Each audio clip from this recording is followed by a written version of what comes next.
Vamos iniciar a nossa aula.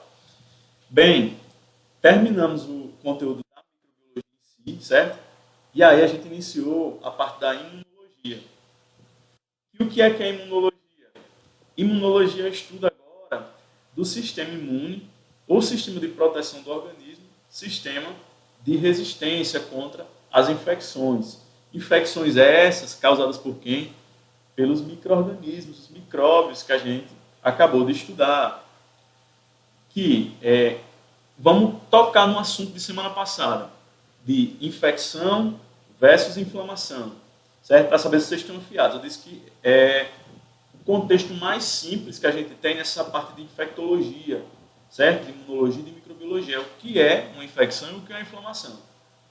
E aí, para a gente poder distinguir, a gente tem que saber os fatores que estão por trás disso, né? O conceito.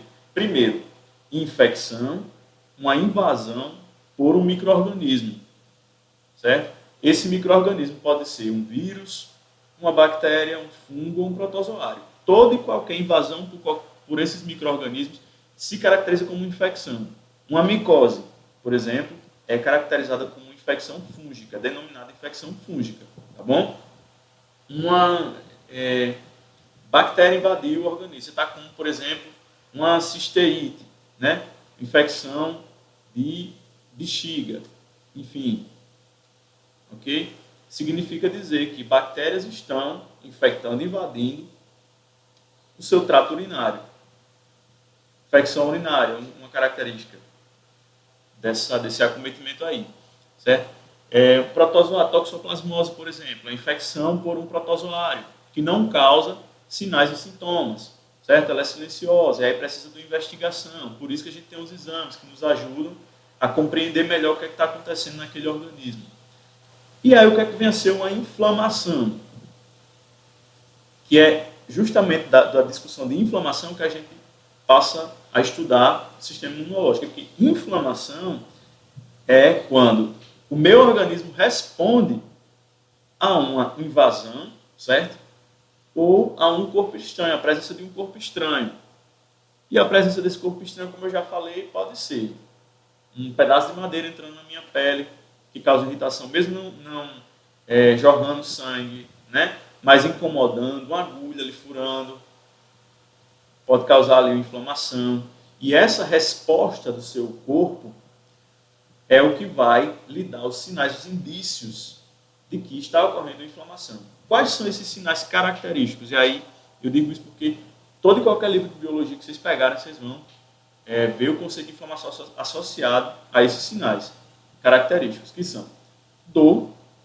A gente tem os nossos receptores, né, responsáveis por o sentido da dor, dessa sensação desagradável. A gente tem o calor, fica quente aquela região, aumenta a temperatura devido a maior fluxo sanguíneo para lá. Não é isso? Porque quando a gente se corta, não precisa, nosso corpo entende que houve uma agressão, dessa agressão mais sangue vai para lá para disponibilizar mais células de defesa.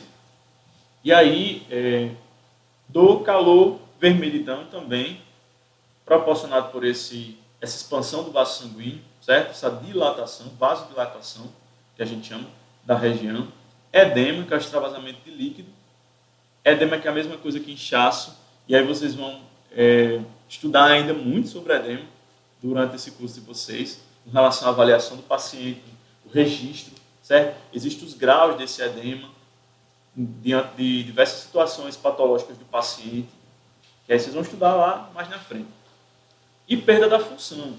E perda da função é quando rompe a integridade da pele, ou seja, quando é lesionada e o tecido ele se desintegra, rasga mesmo, certo? Não somente fura, mas tem lá um risco, um rasgo desse tecido que vai precisar que ele se organize, que haja um processo de cicatrização adequado para poder funcionar corretamente, senão vai ficar uma via aberta ali, né, para a penetração de qualquer outro micro-organismo mais facilmente. A nossa pele é o nosso sistema de proteção, certo? E é nessa discussão, diante desses conceitos, que a gente inicia essa parte da imunologia, que é proteção, defesa. Como no próprio slide diz, o conceito de imunologia é o estudo do sistema imunológico, né, para prevenir infecções ou erradicar, eliminar aquelas que já se estabeleceram no nosso organismo. É uma resposta, né, aos micro-organismos que invadem. E a ciência de resistência a doenças. Ok. A primeira dessas funções é a organização de células, as células de defesa, para combater micro-organismos. Certo? Ou seja, todas essas células formadoras do sistema imune, elas vão formar como se fosse um balé, compor um balé, e aí cada uma vai atuar de forma a combater o micro-organismo em determinada região com uma função específica que a gente vai conhecer mais adiante. Qual a outra função? Combater ou erradicar essas infecções, certo? E além dessa erradicação, desse combate, essas infecções, a gente tem outra função que é a de distinguir, ou seja, diferenciar e eliminar partes de corpos estranhos.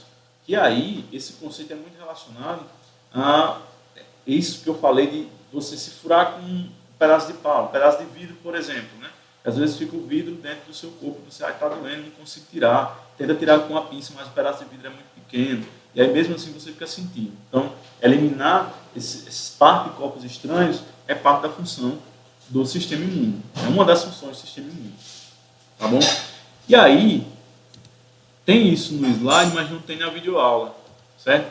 E aí, para a gente debater agora, qual a relação da imunologia com a enfermagem? Vou abrir o slide aqui para vocês, a tela, para que vocês possam visualizar comigo aqui. Ó. Primeira relação é a biossegurança. Por quê? Porque muito tem a ver com a microbiologia também, né? A questão de defesa e proteção do organismo tem a ver com proteção sua, certo? Sua segurança, e essa segurança na nossa profissão vem através, vem pela representatividade dos EPIs, do uso dos EPIs, equipamentos de proteção individual, dos EPCs, equipamentos de proteção coletiva. Essa biossegurança, que ela é normatizada e ela é tomada para evitar situações mais graves, ok? Com relação às infecções, com relação ao dano no organismo alheio e a si mesmo, si próprio, você como profissional também. Depois, defesa e proteção do organismo, que é uma das funções do sistema imune, que aí você relaciona a enfermagem, porque a gente cuida, mas não cuida só da doença, certo? Porque muitas vezes você vai achando assim, eu vou tratar muito da doença, né? Vou me formar técnico de enfermagem, enfim, médico, enfermeiro, vou tratar da doença. Não, você vai tratar do doente, da pessoa. Existe uma pessoa por trás daquele contexto, certo? E esse contexto que permeia esse indivíduo, esse paciente, esse usuário, esse cliente, enfim, qualquer ambiente que vocês forem trabalhar, ele vem cheio de peculiaridades. Essas peculiaridades esse indivíduo, o organismo dele é mais frágil, certo? Para determinada infecção, ele é mais forte. O histórico dele, que a gente for pegar aqui o prontuário, que o prontuário é justamente o histórico do paciente, né? Na saúde, no tempo que ele esteve ali, sob os cuidados daquela equipe. Ele tem lúpus, esse paciente ele é hipertenso, é diabético, tudo mais. Você conhecendo esse paciente, você tem noção de qual caminho você vai conseguir projetar melhor a sua assistência, o seu cuidado. E é por isso que a gente tem essas recomendações hoje dos órgãos de saúde com relação ao corona, né? Pessoas que têm imunidade baixíssima, pessoas que têm doenças autoimunes, doenças crônicas, né? Não devem se expor a pessoas que estão doentes do coronavírus, devem evitar esse contato, manter as medidas de segurança o mais melhor possível, certo? Vai no supermercado, se possível, coloca uma luva, sempre o álcool em gel, acompanhe, tá bom? Não deixar a máscara de lado, lavar sempre as mãos, porque vai evitar com que essas pessoas tenham contato com o vírus e possivelmente venha a afetá-los de uma forma mais grave. Muitas dessas pessoas vão para o hospital, para a UTI, de lá não sai. E é nesse contexto a questão da qualidade de vida e defesa do organismo. Manutenção da saúde, como um todo, certo? Prevenção dessas doenças, como a gente acabou de falar, um exemplo.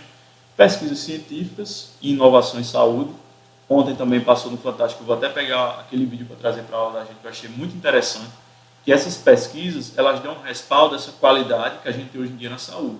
Passou falando a respeito das vacinas, né? Que para uma vacina ser feita, é preciso primeiro uma pesquisa, depois que essa pesquisa é colocada em artigo, é publicada, vem os testes, os ensaios pré-clínicos com animais, certo? Em laboratório. Depois, o primeiro teste com humanos, com pouca quantidade de voluntários. Depois, a segunda fase do teste, com mais gente. Depois, a terceira fase, com uma população maior, para essa vacina poder ter uma certa validade, certo? Uma comprovação que essa vacina ela tem eficácia. Então, inovação em saúde parte desde isso aí, de como isso vai ajudar a gente a realizar melhor o nosso trabalho, a compreender melhor essa área da saúde, como também a gente instiga a gente a continuar sendo os cientistas, os pesquisadores. Tá? Porque muitas vezes as pessoas dizem assim, cientista é só aquele louco que está ali no laboratório, nunca vou chegar a esse ponto. Não, depende de você. Se você é uma pessoa que é curiosa, ser um cientista parte dessa curiosidade. Certo? Você querer estudar e além daquilo ali, conforme a sua capacidade, suas habilidades, né? Uma equipe por trás disso e o seu empenho. E além dessa inovação, pesquisas em saúde, o respaldo para um trabalho de excelência. Isso aí deve estar em tudo que a gente for fazer, nem é indiscutível. E aí, gente, a gente parte aqui, ó, só para... Eu vou mostrar esse slide aqui, mas é mais um resgate do conteúdo da semana passada, né? Que tanto a inflamação quanto a infecção, elas se envolvem nessa caracterização do sistema de defesa nosso. Por quê?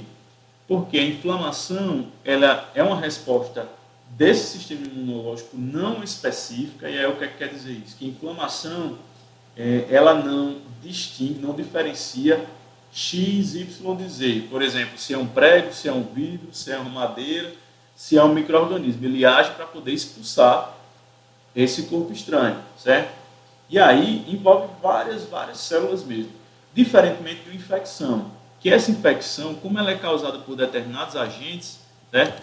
O nosso organismo, ele tende a ser mais específico quando adentra o nosso corpo, tá bom? Quando, por exemplo, está próximo da corrente sanguínea, ou está próximo ali da linfa, tecido linfático, sistema linfático, na verdade, ok? A nossa célula de defesa, elas vão ter a capacidade de reconhecer determinados micro-organismos e agir de forma adequada para cada um deles. Por exemplo, é diferente uma ação do meu sistema imune para uma bactéria, para um vírus, porque eles cursam com processos infecciosos diferentes. Como a gente viu, o vírus ele não precisa entrar na célula para poder se multiplicar, produzir vários outros. Então, a célula ela tem que, é como um feeling, né? Ela tem que estar atenta que esse processo vai ocorrer e quando o vírus ele desencadeia esse sinal para a célula, para o nosso sistema imune, ele já vai agir adequadamente naquela posição ali, tá bom? Mesmo jeito para uma bactéria, mesmo jeito para um fungo. Então, inflamação, a resposta ela é inespecífica, não reconhece, certo? Qual agente que invadiu vai ser inapropriada não, ela vai ser geral. Aquelas células do nosso sistema de defesa vão agir ali para combater. Não quero saber quem é, mas eu vou agir para combater. Numa infecção, já vai para aquele determinado agente, para aquele determinado micro-organismo. Eu vou expulsar sabendo que é fulano, certo? E aí, ó, partem para outros conceitos, também interessante para a gente poder compreender aqui, adentrar o nosso estudo de imunologia. Primeiro, começando com o conceito de antígeno, que ele vem sempre associado ao conceito de anticorpos, antígenos, anticorpos. Que esses antígenos são substâncias estranhas ao nosso corpo, certo? Substâncias essas pode ser geral, já citei para vocês, certo? Se invadiu o nosso corpo, penetrou ali no meu tecido, o sistema imune vai reconhecer como um corpo estranho e vai querer combater. Através de quem? De células de defesa. Dentre essas células de defesa estão os chamados anticorpos, que esses anticorpos são denominados proteínas secretadas na circulação e nas mucosas, enfim, nos líquidos corporais, capazes de neutralizar ou eliminar um micro-organismo e suas toxinas, tá bom? E aí, para a gente poder entender melhor, o meu organismo ele é invadido por exemplo, uma bactéria ou uma infecção bacteriana, certo? O meu sistema imunológico ele vai produzir anticorpos, ele vai ser estimulado para produzir anticorpos. Essa produção de anticorpos demora um certo tempo, por isso que a gente não fica bom do dia para a noite, porque a resposta do nosso sistema imune ela demora dias para poder acontecer. Esses anticorpos demoram dias, e esses anticorpos muitas vezes eles são específicos, é como uma tampa e uma caneta, pronto, aqui, ó, certo? É como se a caneta vermelhinha aqui, ó, a parte de escrever fosse o meu invasor e a minha tampa fosse o anticorpo. Eles dois se ligam, e eles se ligam mesmo, tá? Essa resposta é específica. Ligando desse jeito, faz com que reconheça aquele micro-organismo e age especificamente para ele, diminuindo os sinais e sintomas, contribuindo para que a sua melhora ocorra depois de dias, obviamente. Essa é a relação antígeno-anticorpo. Antígeno, o corpo estranho, uma substância estranha que invade o nosso corpo e vai acionar ali uma resposta do sistema imune. Anticorpo, uma das células do sistema imunológico. Proteína, certo? Que vai combater esse antígeno. E aí, ó, outro conceito aqui é o das imunidades. Nesse estudo aqui da imunologia, a gente vai ver 6 tipos de imunidade. Só que tem um tipo só de imunidade que ele dá margem para outros tipos, outros vários tipos, certo? E dentre esses vários tipos, a gente tem a imunidade ativa e a imunidade passiva. E aí vamos caracterizar pelo nosso entendimento mesmo. O que é alguém que é ativo e alguém que é passivo, tá? Vamos colocar isso no contexto do trabalho, no nosso dia a dia. Uma pessoa que ela é ativa no trabalho, ela está ali pronta para tudo, né? Qualquer situação que pintar, o chefe fala assim, bora, ela diz, bora, vamos, certo? É como vocês trabalhando no PSF, disser assim, vamos fazer um curativo. E você lá com sua pouca experiência de estágio, bora. Né? Quero aprender, estou aqui para isso, bora. E qual é aquela pessoa passiva? É aquela pessoa que espera as coisas chegarem para ela, né? Você fica, tipo assim, você espera uma das enfermeiras chegar e dizer assim, Marceline, tem um curativo ali, vamos, a enfermeira fica ali adulando. Aí você, a mulher, não sei fazer o curativo, ela, mas vamos, né? Não sei fazer. Pronto, a pessoa passiva é a pessoa que fica esperando ali, certo? Não, mas você vai.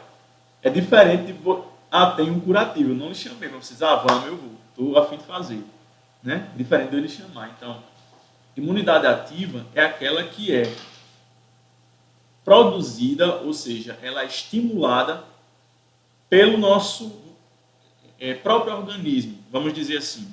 Como assim? Vamos entender, certo? Essa formulação. Uma doença, certo? Uma infecção por algum micro-organismo. Esse micro-organismo, quando ele adentra o seu organismo, ele vai estimular o seu sistema imune a produzir essas células de defesa. Então, isso é uma forma de imunidade ativa, através de infecções, de doenças. Outro exemplo são as vacinas. As vacinas, e a gente vai estudar isso com mais detalhe nessa semana, ao longo da semana, as vacinas elas são produzidas com fragmentos de micro-organismos que não causam doença, certo? Mas eles provocam alguns sinais característicos dessa doença, mas só que ameno, tá bom? Bem fraquinho. Por micro-organismos já mortos, ok? Ou por um fragmento genético, traz lá o material genético desse micro-organismo, coloca lá em um outro micróbio que não é patogênico e faz a vacina, coloca no seu organismo, e o seu organismo ele vai sofrer algumas reações, né? Por conta dessa vacina. Essa reação pode ser febre, enfim, vermelhidão no local, tem todos esses sinais e sintomas. Alguns com tosse, certo? Dor de cabeça, vai depender da vacina aí. Essa vacina ela estimulou uma produção de imunidade pelo seu organismo, certo? Porque ela mimetizou, ou seja, ela imitou a ação de um micro-organismo. Diferente da imunidade passiva. O que é aquela imunidade passiva? Aquela imunidade passiva é aquela que já vai ser oferecida para o indivíduo. Um exemplo é o soro. Soro antiofídico, por exemplo, soro de cobra, a picada de cobra, que é bem interessante, talvez acho que vocês até vão ter também uma aula sobre isso aí lá em doenças transmissíveis, enfim, mais para frente. Cada cobra, tipo de cobra, tem um soro específico. E esse soro contra a toxina do veneno da cobra, ele é produzido, né, pelo cavalo. Também a gente vai ver isso aí. Como é? O veneno da cobra é injetado lá no cavalo, certo? E aí o cavalo produz esses anticorpos e o plasma desse cavalo é retirado. O plasma onde estão os anticorpos é retirado, tratado num laboratório e aí feito o soro, certo? E quando você recebe esse soro, você já recebe com os anticorpos. O seu organismo não precisa produzir anticorpos, não precisa ser estimulado para produzir anticorpos. Tá ok? Isso aí, dá para entender? O soro que vem de fora já vem com os anticorpos, com as células de defesa. E aí, você não vai precisar produzi-los contra aquele micro-organismo, contra aquela toxina. Deu o soro, pronto, o soro já vai combater. E isso se caracteriza como uma imunidade passiva. Veio de fora, os anticorpos vieram de fora. E aí, outro exemplo bem interessante para a gente debater aqui é o bebê, o leite materno, o colostro, que é o primeiro leite sair do peito da mãe, né? O bebê ele é um ser frágil, é ou não é? Ele já nasce com esse sistema de defesa pronto? Não. Ele vai amadurecendo ao longo do tempo, assim como ele vai amadurecendo o sistema neurológico, o sistema cardíaco, né? todo o sistema urinário, o sistema digestivo dele, tudo ele vai amadurecendo com o tempo, né? Aprendendo a falar. Então, enfim, é uma evolução por etapa. Esse sistema de defesa vai ser precário nele, certo? E aí ele vai receber essa defesa da mãe. Por isso que é interessante a mãe se alimentar bem durante a gravidez, né? Quando estiver amamentando também se alimentar bem, porque aquele leite, aquelas proteínas do leite, vai passar para o bebê, toda aquela proteção. Aquele leite significa proteção para o bebê, tá bom? E aquele leite contém o que a gente chama de anticorpos e imunoglobulinas IgA, do tipo IgA, né? Que vão proteger ele de infecções, já que ele não tem esse sistema imunológico totalmente desenvolvido como a gente. Tá bom? E aí, aquele sorinho do leite da mãe, aqueles anticorpos do leite da mãe, se caracteriza como uma forma de imunidade passiva. Vem de fora, veio da mãe. E aí, vai conferir proteção para o bebê. Vamos resgatar de novo esse conceito. Imunidade ativa. Ativa é quando o meu sistema é estimulado a produzir os anticorpos, tá bom? Através de vacinas ou através de doenças. Imunidade passiva é quando eu não vou ter esse estímulo. Já vem anticorpos de fora para o meu corpo que já vão servir diretamente para aquele agente ali, estranho. Tá bom? De bactéria, de vírus, etc. Pronto. A gente vai discutir isso mais adiante, certo? Isso é só para vocês entenderem como é que ocorre. Por que é interessante isso? Porque, de novo, se vocês vão trabalhar nessa área, vocês vão precisar saber explicar à mãe por que é que ocorrem as reações das vacinas, porque muitas delas não entendem, certo? E isso tem também a ver com o contexto de alergia lá mais para frente, porque tem algumas vacinas que elas têm componentes alérgicos, certo? Para determinados indivíduos. Tem a ver com a questão da resposta da vacina, do tipo de imunidade, né? A vacina ela não produz uma resposta do dia para a noite. Você acha que, por exemplo, o corona, essa vacina do corona aí, que é da Rússia, que também nem foi comprovada, né? Se é realmente eficaz, não vai produzir a defesa do dia para a noite, não. Como a da hepatite B. A da hepatite B produz a defesa do dia para a noite? Não. Depende de 3 doses, né? A primeira dose, a segunda, a terceira. Então isso demora, é o nosso sistema que demora para se adaptar a essa resposta às vacinas, tá bom? Então, para que vocês compreendam e possam explicar e tranquilizar as outras pessoas, os usuários, pacientes de vocês. O que mais aqui? Conceito de soro e de vacina, né? Soro que contém os anticorpos já produzidos em outro organismo, e o soro ele vem para trabalhar a cura, das infecções, cura propriamente dita, e a vacina, ela é produzida através de partes de micro-organismos, certo? Ela vai estimular a produção de anticorpos contra determinada doença. E outro conceito de memória imunitária. Memória é o que? Lembrança, né? Lembrança. Qual é uma memória que você tem muito boa da sua infância? É uma lembrança que você tem. Memória imunitária quer dizer a mesma coisa, o mesmo sentido. É que o nosso sistema imune, ele também tem a função de memorizar